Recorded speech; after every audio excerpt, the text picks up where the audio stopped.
All right, hello and welcome guys. This is Yasir Khan, and in today's video I will tell you the simple way to invest in real estate. Now, the reason why I've decided to make this video is because I've been looking at so many resources online with respect to real estate, and almost every single time uh, people who are trying to teach this stuff, they make it sound a lot more complicated than it really is. Okay, so trust me, it's not complicated at all. It's pretty simple actually once you get the hang of it. Okay, so the first thing to understand is historically real estate has been the only asset class which has helped make most people millionaires. Okay, let me say it again. So it is only in real estate, for the most part, that people hold their wealth. Okay, a good way to make a decent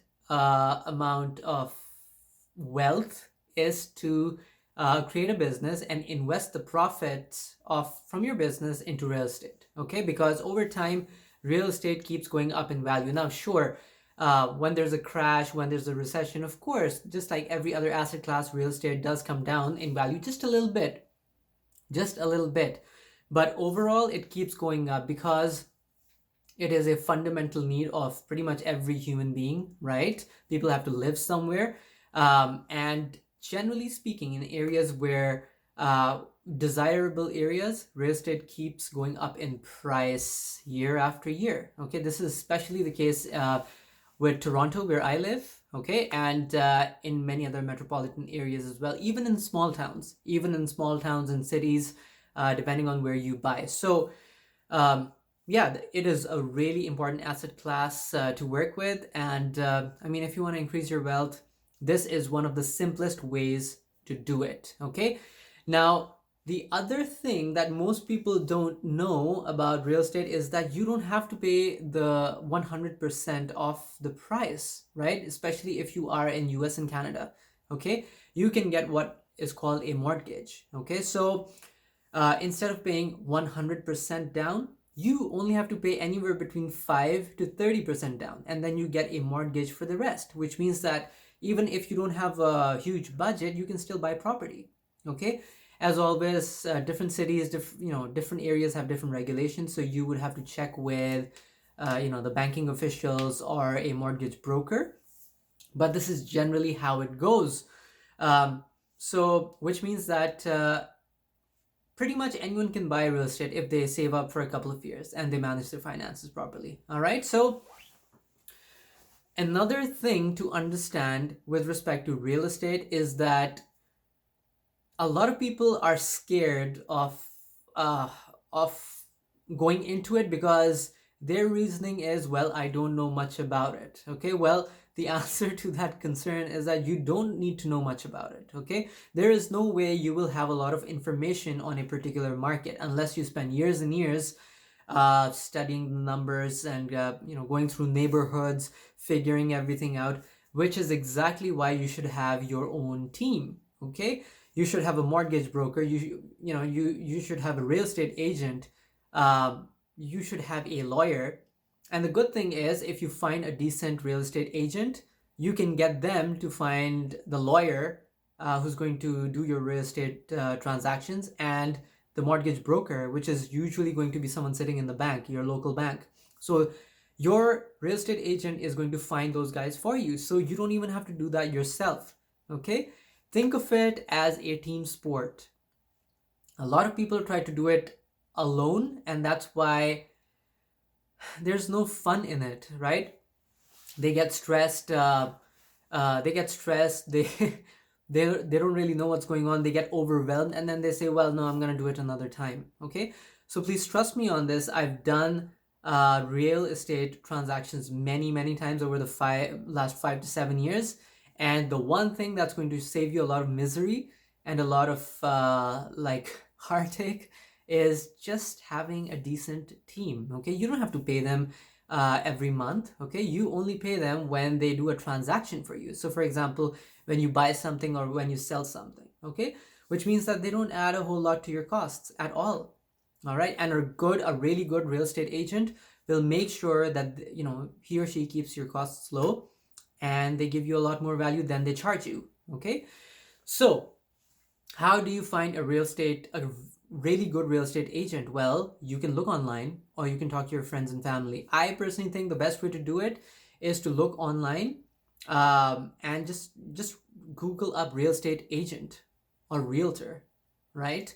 Just put that in, and you will see many listings, and just talk to the top 5 people who show up, or the top 5 companies who show up. When you talk to them, you will know for sure if they're willing to help you out, or if they're just trying to make a quick buck. This is the most important part of the process, okay? By far the most important, okay? You need to have a good, solid team with you, and then you can buy as many properties as you want, okay? But do not try to do it alone. Trust me, because it's gonna haunt you, okay? Um, the other thing to understand is that if you're starting out, or even if you have a couple of properties, you should never play the capital gains game. What do I mean by that? Well, what I mean is you should not try to sell the property you buy for a profit. Why? Because properties can go down, real estate can go down in value, right? Depending on the market cycle. And if you're just in it to sell the condo or townhouse, whatever it is you're buying, for a profit, then you're not really an investor. Then you're a flipper, and you're gonna get taxed a lot more. So the best way to do this is to buy the real estate at a decent price or a low price, and then hold it for the long term without selling it. Just put a tenant in there, and they're going to pay down your mortgage. In other words, they're going to make you money. Okay, so let me say it again. You should not be playing the capital gains game. Okay, you should not be thinking, well, I'm gonna buy this property for $100,000. I'm gonna wait 3 years. I'm gonna sell it for $200,000. Don't do that, because you won't make a lot of money that way. You will have to pay considerably in taxes, and you will lose the asset, which is generating the income for you, right? A better way would be to just buy it and hold it, and put a decent tenant in, rent it out, and make sure that the property has positive cash flow. Okay, I'm gonna go into that later. The other thing to consider is that most people are not able to, they don't have the budget or the income to rent these huge properties. I know many people who've made the mistake of buying these huge detached houses and then trying to rent them out, and it took them 2 or 3 or 4 months to to find a decent tenant. Don't do that. Okay, most people are not going to be willing to rent out a huge house, okay, but they will be willing to rent out a small townhouse, condo, semi-detached house, anything which is small. Okay, people who are renting out will not want to spend a lot of money there. Okay, for them it is a basic necessity, yes, but please understand that when they pay you rent, it takes away buying power from their income, right? So which means that they're not gonna buy these huge properties with huge lots and 3-car garages. Okay, those are luxury properties. Stay away from them. Okay, when you find a realtor, talk to them, get to know them, build a relationship with them, and then just ask them this question: are you able to find me cash flowing small properties in my town or in the surrounding areas? If he or she is a good realtor, they will most likely say yes.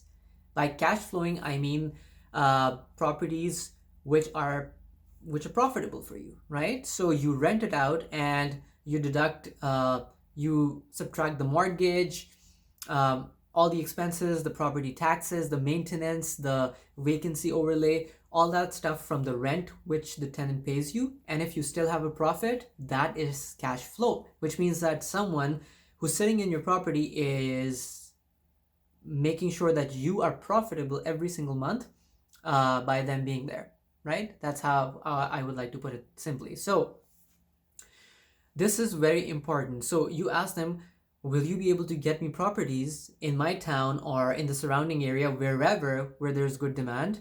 it's a good area, and most of all, it cash flows, because you don't want to pay for that property maintenance and all those expenses out of your own pocket, because that defeats the purpose, right? And the second question you ask your real estate agent is, well, have you been doing it for yourself?